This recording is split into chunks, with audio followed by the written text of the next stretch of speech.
tu ne voleras pas, tu ne porteras pas de faux témoignages. Honore ton père et ta mère, et tu aimeras ton prochain comme toi-même. Tout cela, lui dit le jeune homme, je l'ai observé. Que me manque-t-il encore? Jésus lui déclara, si tu veux être parfait, va, vends ce que tu possèdes et donne-le aux pauvres, et tu auras un trésor dans les cieux. Puis, viens, suis-moi. Entendant ces deux paroles, le jeune homme s'en alla contristé, car il avait de grands biens. Nous sommes dans l'évangile de Matthieu, chapitre 19, versets 16 à 20. Vous connaissez ce passage, je vous inviterai à le reméditer. Quand vous conduisez, vous avez tous le permis pratiquement, quand vous regardez bien sur la route, il y a deux types de situations qui peuvent se mettre là devant vous quand vous conduisez, comme moi à 60 sur la rocade, en respectant absolument le code de la route. C'est votre cas. Vous roulez à 60 sur la rocade et ou à 50. Ce n'est pas du tout le cas pour moi. Et il faut faire des efforts. Alors du coup, je me retrouve comme vous. Ceci dit, est-ce qu'il vous est déjà arrivé d'abord sur votre route, comme par hasard, et vous êtes pressé, quelqu'un qui stick une bâchée? Vous avez vu dans le sens sur la rocade, dans le sens Fort-de-France-Lamentin. D'accord? Comme par hasard, après le radar, dans la belle montée qu'on allait prendre à 60, il y a une bâchée à gauche. Et il y a automatiquement une situation ou une tentation qui passe dans la tête pour dire je le dépasse à droite. D'accord? Il m'est arrivé une chose, un autre cas, alors, il y a des panneaux avec des chiffres et on essaie de respecter d'abord la limite. Je roule à 70, limité à 70. J'étais à l'époque à Rivière-Salée et j'ai même mis sur la voiture, vous savez que les nouvelles voitures peuvent avoir une espèce de, je ne sais même plus le terme, tellement on va dire qu'à utiliser d'ailleurs, pour rouler à 70. Tu lâches l'accélérateur, la voiture roule à 70. Donc je suis exactement dans la vitesse qui est réglementée. Sauf qu'un camion arrive derrière moi et le camion, il me pousse.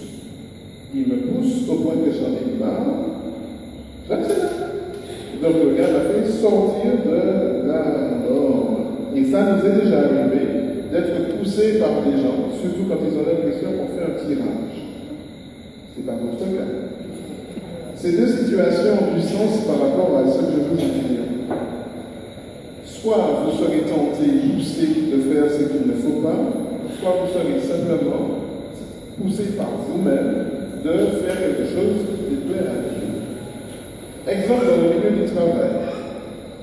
Ça vous concerne le milieu du travail. Il y a souvent des témoignages que nous avons de personnes qui travaillent par exemple à l'hôpital. J'aurai plusieurs exemples s'il le faut.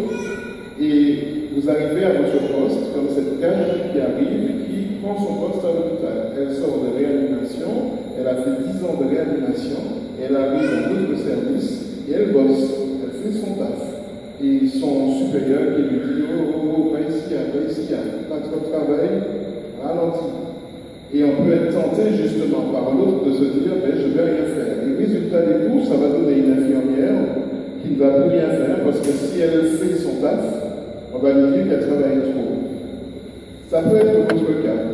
Vous pouvez être effectivement dans une entreprise avec des choses précises à faire. Quand on entend Dieu, quand on a une relation d'amour avec Dieu, et que Dieu nous appelle à aller justement manifester son amour, il y a des situations qui vont vérifier qu'on est toujours accroché à Dieu. On a chanté par plusieurs fois, on a appelé plusieurs fois l'Esprit Saint, et on a demandé à l'Esprit Saint de descendre sur nous, d'accord? C'est pas juste pour ce soir, cet instant, c'est pour toute notre vie, que nous puissions être lumineux, que nous puissions témoigner et dire oui, je crois en Jésus-Christ, d'accord? Et que demain, quand vous allez être au travail, ou sur la route, ou dans une autre situation, que vous rappeliez bien, je ne suis pas n'importe qui, je veux faire la volonté de Dieu. Sauf que Dieu va vous mettre dans des situations précises pour vérifier que vous êtes toujours capable d'entendre ce qu'il vous dit. Qu'est-ce qui se passe dans le texte que je vous ai proclamé? Vous vous rappelez du texte ou pas? Nous Il s'agit de quoi? Il y a une question qui est posée à Jésus au départ.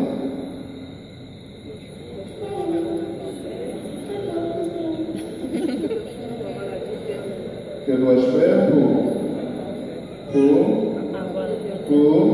entrer au ciel, entrer au paradis, pour avoir plus d'argent? C'est quoi la question? Pour avoir la vie éternelle. Et Jésus lui donne quoi comme réponse au départ? C'est important ça, cette histoire d'avoir la vie éternelle. Est-ce que vous voulez avoir la vie éternelle? Maintenant? Ou... C'est maintenant ou c'est dans quelques années? Quand j'aurai fini de faire ce que j'ai à faire, bien c'est maintenant. Est-ce que la vie éternelle vous fait peur? Sérieusement. Ça fait pas peur? Pour accéder à la vie éternelle, il y a juste un pas. Juste un pas comme ça. En fait, c'est plus dans ce sens-là. Ça vous fait alors? Oui ou non? Vous êtes prêts ou pas? Non, mais c'est sérieux. Je suis prêt ou je ne suis pas prêt. C'est des solutions. Soit tu es prêt, soit tu n'es pas prêt.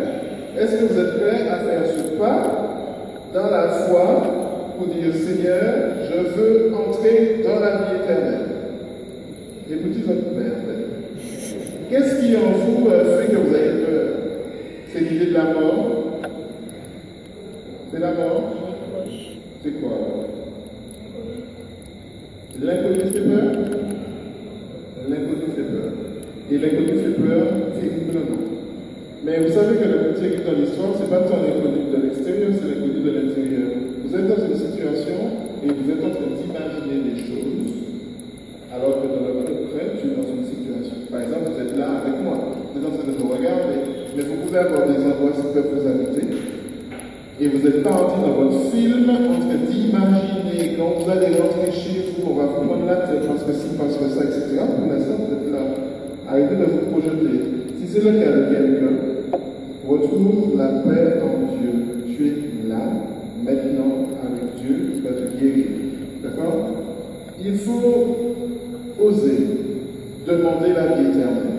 Parce que Jésus nous dit justement de croire en lui, celui qui croit en lui a déjà la vie éternelle. Et il est important que vous puissiez un jour vous aussi poser la question, que dois-je faire pour obtenir la vie éternelle? Quelle est la réponse de Jésus? Il lui donne quoi? Il lui rappelle les commandements. Et chacun de nous, on est suffisamment grand. Et même si on ne serait pas grand, l'Esprit Saint souffle en moi et il souffle en vous. Et l'Esprit Saint nous donne des bases parce qu'on va regarder notre vie en vérité. Donnez-moi les commandements. Dans les ordres, donnez les commandements. Tu ne tueras pas. Et déjà par rapport à ça, on peut réfléchir à tous les moustiques qu'on grille. On grille, d'accord? Mais en tout cas, tu ne tueras pas. Quoi d'autre? Tu ne voleras pas. Tu ne voleras pas. Tu ne regarderas pas la femme de l'autre, non? Tu ne jeteras pas l'homme de l'autre. D'accord. Quoi encore? Tu feras attention à ceux qui sortent de ta langue. Oui, que tout soit pour la louange et la gloire de Dieu. Quoi encore? Les parents. Honore ton père et ta mère. Aïe, aïe, aïe. Qui parfois c'est chaud. Oui ou non? D'accord? Il y a des fois des incompréhensions qui sont là, et il y a la zizanie, il y a un démon de zizanie qui s'amuse avec la zizanie de notre famille. C'est pas si évident que ça. Jésus rappelle les commandements. Cet homme a une réponse surprenante. Qu'est-ce qu'il dit à Jésus? Il a tout ça. D'accord? Ça peut paraître de la prétention, mais ce n'est pas de la prétention. C'est un bon juif qui applique des choses. Et on peut faire le constat qu'il n'a jamais volé parmi nous. Vous n'avez jamais volé un bulletin? Vous n'avez jamais volé un bonbon dans une boutique? Vous n'avez jamais pris sans demander?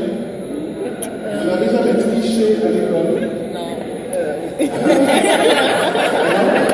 Ça va, cette histoire, c'est pas juste un chiffre, un truc, c'est que tu prends sans autorisation, ou alors tu as un diplôme sous ton mur, et ce diplôme n'est pas reflète justement la réalité qui est triste. On peut être voleur sans être comme ça, il faut faire attention. Mais n'empêche que cet homme va se dire à Jésus, non, moi j'ai appliqué tout ça. Mais il a le sentiment qu'il lui manque quelque chose. C'est ça le truc. Quand vous regardez votre vie, quand vous la regardez attentivement, vous devez réaliser qu'il vous manquera toujours quelque chose. Ce n'est pas une question de fais ci, fais ça, mais c'est entre en relation avec quelqu'un. Et il lui manque quelque chose. Que me manque-t-il? Et Jésus va lui dire quoi? Va. D'accord? L'envoi en mission. Il faut déjà entendre qu'on est tous envoyés en mission. Vous êtes envoyés en mission, vous. Va. D'accord? Ensuite. Ensuite. Vends tous tes biens. Vends tout ce qui t'appartient. Vends tout ce que tu possèdes. Je ne sais pas pour vous, à chaque fois que je lis ce passage, je pense à mon iPad. Alors, parfois, je me dis, Seigneur, je vais vendre mon iPad, et avec l'argent, puisqu'il est encore à côté, donc avec l'argent, je vais m'acheter un autre iPad. Mais le Seigneur dit, va, vends tout ce que tu as, tous tes biens, et puis fais quoi avec l'argent? Oui, c'est ça. Donne-le au pauvre. Va, vends ta voiture en Martinique. Et puis fais stop. Cherche un taxi, alors il n'y en a plus, à des heures précises, en fonction de la commune où tu habites. Le bus, d'accord, va payer des tickets de bus qui partira jamais à la bonne heure. Et si, comme moi, quand j'étais au lycée Chelcher, le bus se garait près de cimetière, et avec toute la chaleur et toutes les odeurs de la ville, plus l'odeur des hommes qui s'amusaient à loger partout, c'est sympa. Tu restes 1 heure dans un bus qui refuse de partir et puis là, dans un chalet, d'accord? Va prendre le bus, va, prends ta voiture, donne l'argent au pauvre, ou à pied, et puis maintenant. Le plus important est là. Qu'est-ce qu'il vous dit? Suis-moi. On peut regarder dans nos vies, il y a des choses qui sont belles, on a de belles choses, d'accord? Dieu nous a fait grâce, on a du talent, on a construit, on n'a pas que des choses matérielles, on a vraiment des choses qui sont intéressantes dans notre vie. Mais l'essentiel de notre vie aujourd'hui, c'est justement je suis moi. Mais Seigneur, comment je peux te suivre partout? Est-ce que quand je travaille dans un bureau, une jeune me racontait cet exemple-là, je travaille, je fais l'accueil du secrétaire dans un bureau, et mon patron vient, et mon patron me dit de dire des choses et de mentir. Seigneur, est-ce que je suis en train de te suivre? Je suis commercial. Je dois vendre un poulet à quelqu'un qui est végétarien. Le pire dans l'histoire, c'est que j'arriverai à te convaincre, tu vas acheter mon poulet et 10 tonnes de poulet alors que tu n'en manges pas. Est-ce que je suis en train de suivre le Seigneur? Est-ce que je suis en train d'avancer avec lui? Au contraire, j'ai zappé cette histoire de viens et suis-moi. Je vous parlais du travail tout à l'heure, je vous parlais aussi de sur la route, comment on conduit, on est inconscient de notre vie, du prix de notre vie. L'accélérateur, d'accord? Vous êtes déjà monté à combien sur votre... Je peux le dire, à ce groupe-là, on va voir, il n'y a pas de très très jeunes, il n'y a pas de séminaristes, il n'y a pas de jeunes. Avec ma voiture, je suis quand même monté à 180. Et je vous assure, je vous dis un truc, tu montes à 180, tu sens ta voiture climatisée, voiture neuve, 5h30 du matin, il n'y a personne sur la route. Et posez-vous la question, c'est bizarre, prenez la route, quelle que soit l'heure, si elle est vide, s'il n'y a personne, vous allez accélérer. Alors que si tu roules comme d'hab, il n'y a personne, tu ne vas pas d'embouteillage, tu n'arrives pas à l'heure. Mais il faut que tu accélères. Et au moment où j'ai regardé le compteur 180, ce qui veut dire que moi déjà dépassé, puisque là où c'est qui est au gabi, le qui est au. D'accord. Le truc qu'il y a, je vous parle de ça, j'ai été à mon rendez-vous, ensuite j'allais très tôt à mon rendez-vous chez un dentiste pour y être avant la messe de 6h30 à Rivière-Sainte. Donc je retourne, je célèbre la messe, je prends mon petit déjeuner après la messe, et puis je me dis, Seigneur, waouh! Le compteur est à 270. Waouh! C'est grisant, c'est excitant, vraiment. Tu es, va savoir. Et puis, il suffit de un petit truc sur la route, et poussons la main, pas été bon encore, c'est pas été rien, prie au ciel. Et tu arrives devant le Seigneur, tu dis, ah mais Seigneur, c'était juste du 180. Tu risques ta vie, tu risques de mettre quelqu'un en danger. Après ça, je dis, Seigneur, il est hors de question, thank you, il est hors de question. Je ne vois pas ce qu'elle fait ça. Il est hors de question que justement je prenne des risques inutiles comme ça. Qui fait que j'ai demandé au Seigneur de m'accorder la grâce de ne pas monter à 180. Il y a un prêtre que je connais qui est aujourd'hui évêque. C'est pas notre évêque, d'accord? C'est un métropole. C'est un métropole. Quand il conduisait, il nous disait, il aimait se faire conduire par nous séminaristes. Donc on partait en balade avec lui, c'est super. Mais il fallait rouler. Si tu roules à 150, ça ne va pas. Et il te dit, c'est quand tu veux, tu roules. Et donc tu pousses la voiture à 170. Et lui, passager, il dort. Si tu roules à moins de 170, il ne dort pas. Donc ça le dérange. Et il nous disait, c'est sérieux cette histoire-là. Il nous poussait. Alors, je me rappelle, je ne sais pas si je me suis confessé de ça. En Espagne, pas en Espagne, on va en Italie, des belles routes d'Italie. Je suis en train de rouler à 170. Et pendant tout le trajet, je suis en train de me persuader que je ne suis pas en dehors de la limite. Parce que j'ai fait un calcul, là c'est 60, c'est 3 fois, là il y a beaucoup de 90, là c'est 90, et moi je suis là. J'ai besoin d'être à plus de 90. Et le pire de l'histoire, c'est que pour moi, nickel, je suis en train d'avancer. Pour la petite histoire, j'ai demandé à ce prêtre qui est devenu évêque à combien il roule maintenant, il s'est fait dans Francis. Il m'a dit, non, je roule moins vite, je roule maintenant à 150. C'est un problème, c'est vraiment un problème. Viens et suis-moi. Est-ce que toutes les situations de ma vie, tout ce que je vis, je suis en train de suivre le Christ? Est-ce que je n'ai pas tendance justement à me mettre en danger? Est-ce que je suis capable d'entendre en permanence cet appel? Qu'est-ce qui se passe dans le texte? Cet homme, il s'en va tout triste parce qu'il a de grands biens. Nous avons de grands biens. Et être radical pour dire Jésus, d'accord, je viens, on peut le faire sur un feeling, on peut le faire sur une musique, on peut le faire sur un rythme. Ça nous prend là, d'accord? Si je dis, ok, super, c'est super d'avoir Jésus dans sa vie.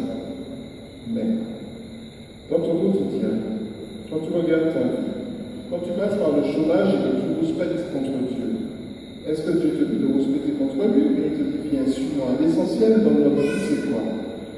L'essentiel de notre vie, c'est pas tant l'argent qu'on va gagner. Vous savez ça? Allô? Oui. Non, mais est-ce que vous êtes conscient? Comme j'aime dire tout le temps, l'argent qu'on a, on le met sur un compte en banque, il n'est pas à nous parce que c'est juste une question de chiffre. Et quand tu vas demander à la banque ton argent, je veux revenir 10 000 euros, on te dit quoi?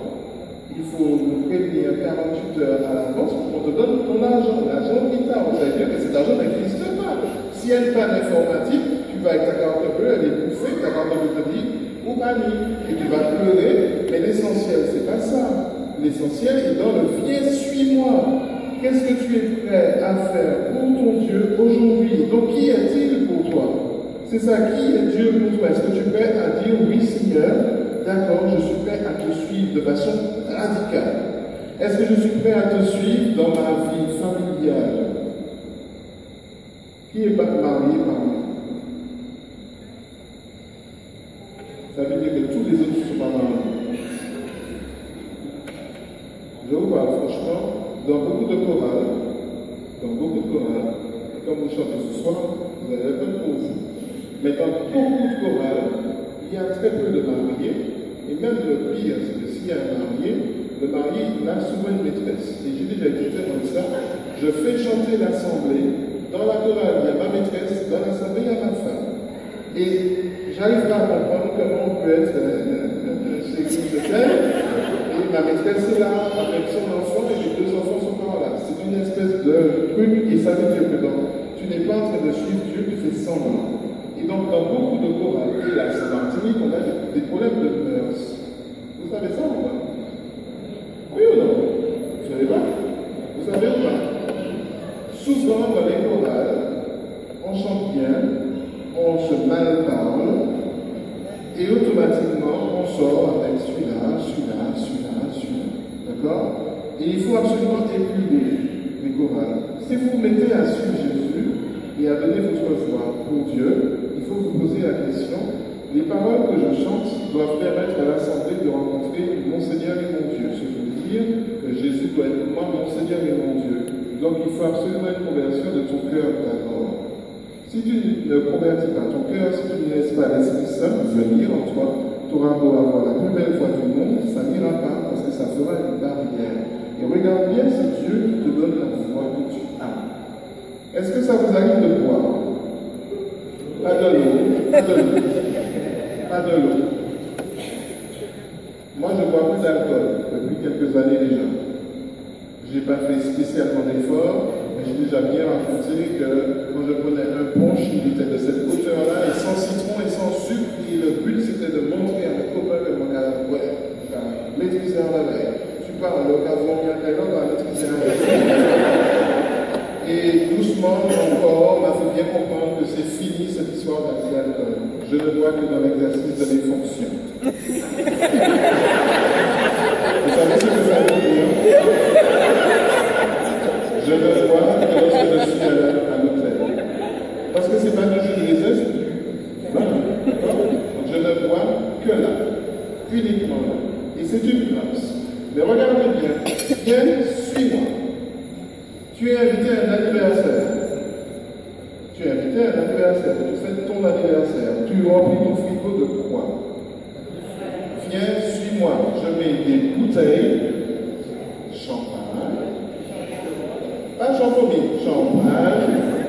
Et mon bar est bien avec, je cite, martini, rhum par-ci, rhum brûlé, tout à l'heure. Voilà. Je prévois le citron et tout ce qu'il faut. Et j'invite mes amis.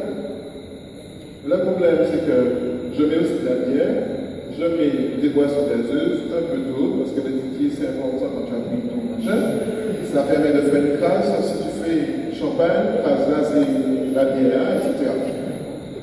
Viens, suis-moi.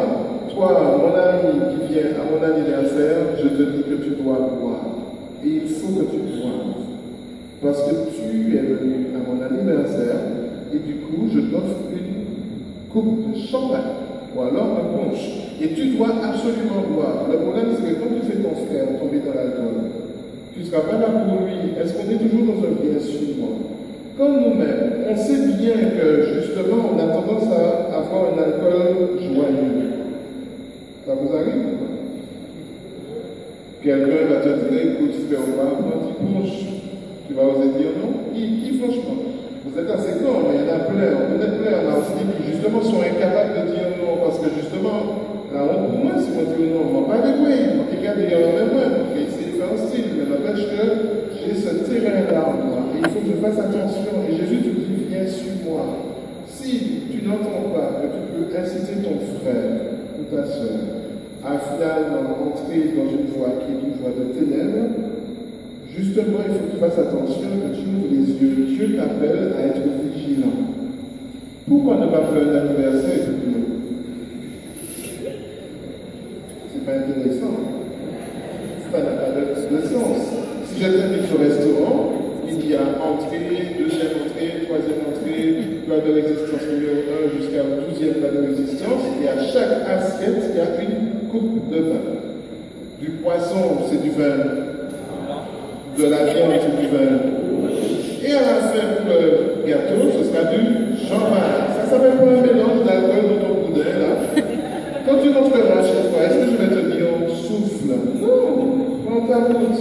Et si vous partez avec du goutte, rappelle-toi le bien sur moi que Jésus te dit, tu vas te moquer, il va te dire, vous voyez le truc?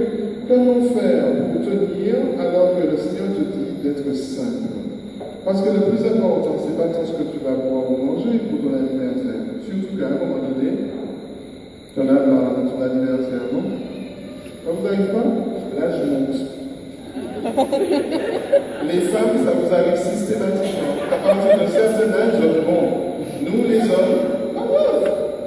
Mais les femmes, non, mais c'est sérieux. La femme, elle a une espèce d'horloge sur elle. Et elle prend la tête de l'homme, surtout quand il n'y a pas d'enfant, à partir d'un certain âge. Oh, pourquoi j'ai pas d'enfant? D'accord? Et l'homme, lui, il n'a pas d'enfant à 39 ans, il ne se casse pas la tête. C'est une réalité. donc, du coup, à un moment donné, quand tu regardes bien ton anniversaire, tu n'as pas envie que quelqu'un vienne te dire joyeux anniversaire, parce que ça dure un an de plus. Un an de plus, un an de galère, je suis toujours au chemin, je suis toujours célibataire. Viens, suis-moi. Donne-moi ta vie comme elle est aujourd'hui. Tu es célibataire, reste célibataire. D'accord. Je suis bien célibataire, non? Mais c'est pas pareil. D'accord. Pour l'instant, tu es célibataire. Et entends Jésus qui te dit, viens sur moi. L'essentiel, c'est que tu me découvres, que tu me trouves et que tu te mettes à ma suite. C'est ça l'essentiel. Après tout, c'est pas moi qui mets des gens sur ta route. Oui ou non? Je mets des gens sur ta route. D'accord? Laisse-moi, s'il le faut, mettre quelqu'un ou quelqu'une d'autre sur ta route. Donc, pour l'instant, tu es célibataire, soit dans l'action de grâce, soit dans la paix. Merci Seigneur pour le célibat. Dites-la.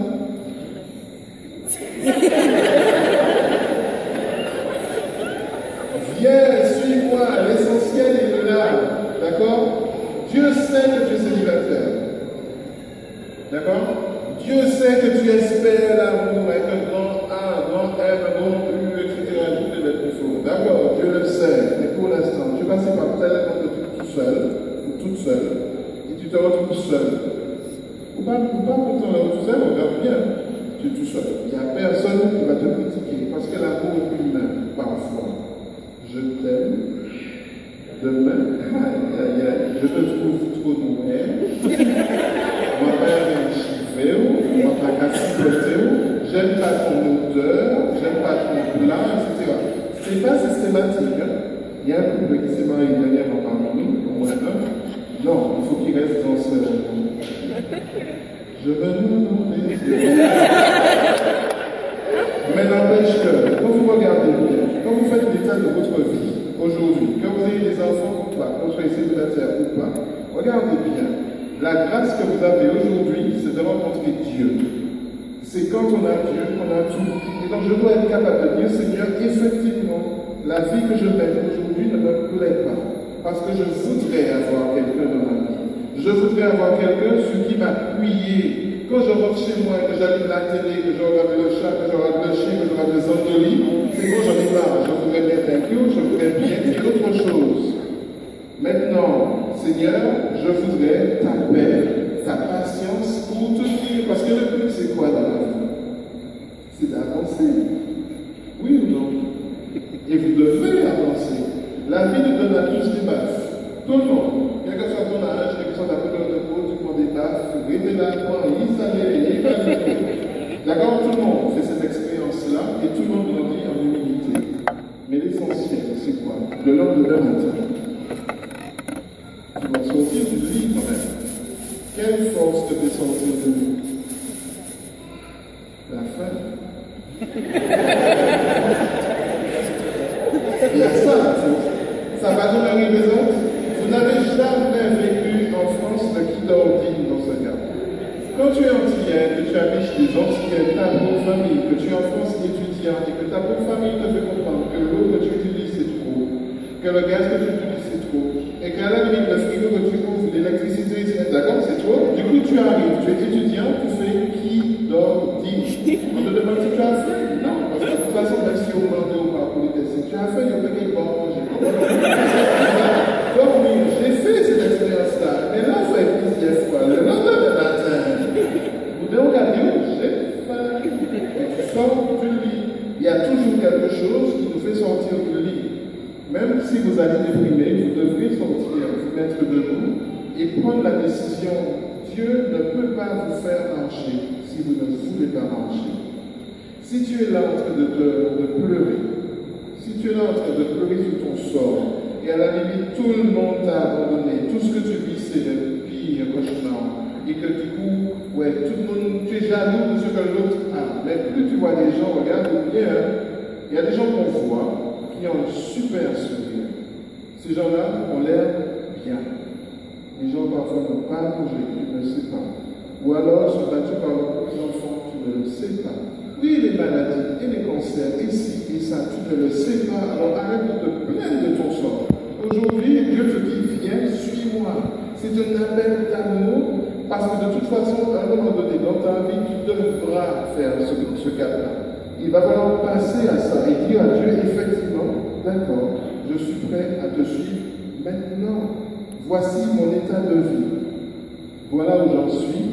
Je t'offre ma vie, je te présente ma vie, et je te dis mon oui, je veux te suivre maintenant. Et la conséquence, c'est que de toute façon, on dit à Dieu, ben, fais de moi ce que tu veux, en fait. Et je serai heureux parce que je pourrai offrir tous les aspects de ma vie.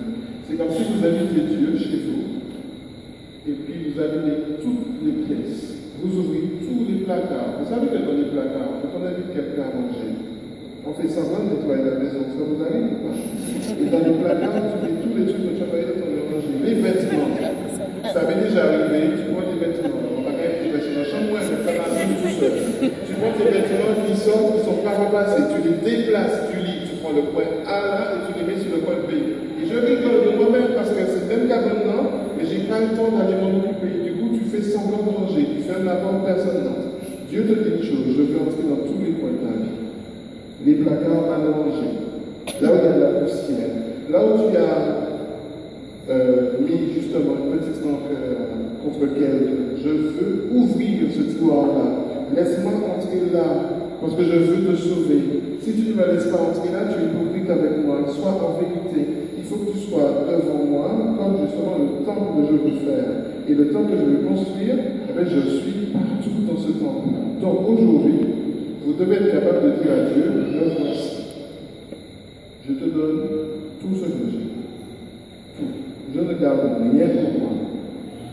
Tout ce que j'ai mis sur ma commode, les parfums, etc. Tout ce que j'ai caché, partout, etc.